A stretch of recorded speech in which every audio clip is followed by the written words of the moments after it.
वह वापस घर की तरफ नहीं लौटता, बल्कि आगे पीछे गांव के कुछ लोगों से काम का पता करता रहा, लेकिन किसी के पास भी कोई काम नहीं मिला।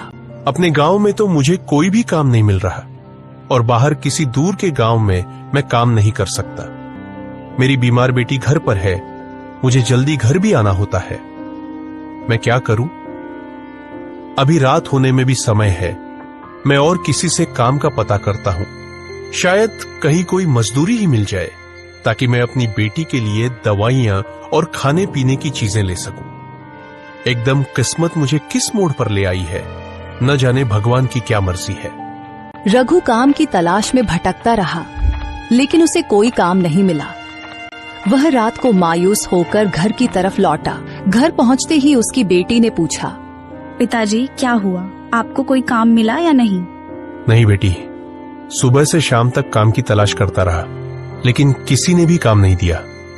लेकिन तुम चिंता मत करो, मैं कल फिर से काम का पता करूंगा। तुम बताओ, तुमने दवा खाई है या नहीं और तबीयत अब कैसी है? नहीं पिताजी, दवा तो सुबह ही खत्म हो गई थी। मुझे आपको बताने का याद नहीं रहा। ये क्या बोल रही हो बेटी? तुम्हें पता भी है तुम्हारी तबीयत कितनी खराब है। दवा के बिना तुम्हारा गुजारा नहीं है। फिर तुमने मुझे बताया क्यों नहीं? मैं जैसे ही पैसे करूं तुम्हारे लिए दवा लेकर आता हूं। आज तुमने ये गलती कर दी है, दोबारा ऐसा मत करना। तुम बैठो, मैं तुम्हारे लिए दवा लेकर आता हूं। पिताजी रात हो चुकी है, मुझे अकेले घर डर लगेगा।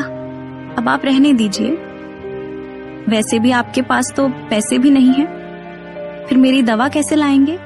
बेटी, तुम्हारी दवा के लिए मैं किसी से पैसे उधार ले लूंगा, लेकिन मैं तुम्हारी दवा जरूर लेकर आऊंगा।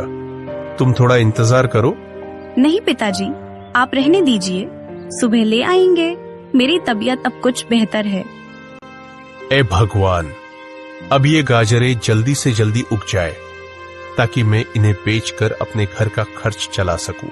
रघु खेत पर काम करके जब घर गया तो उसने देखा कि उसकी बेटी जमीन पर गिरी हुई थी।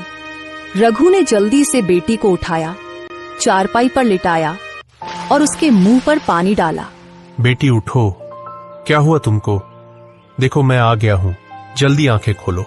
कुछ देर तक बेटी ने आंखें खोली।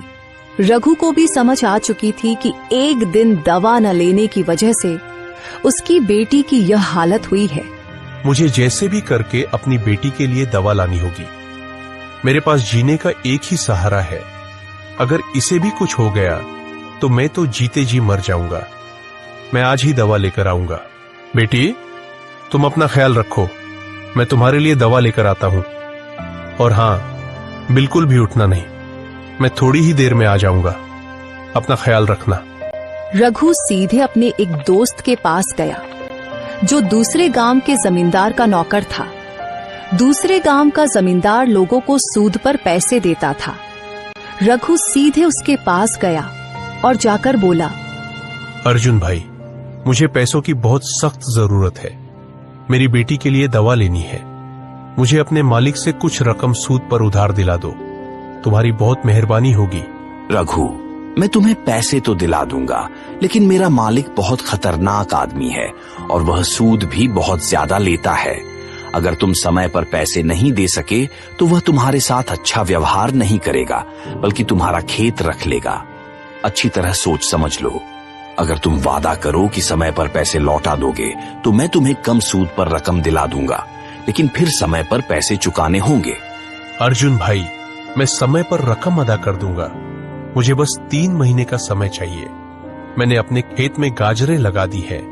जैसे ही वे उगेंगी मैं सारी गाजरें बेचकर पैसे लौटा दूंगा।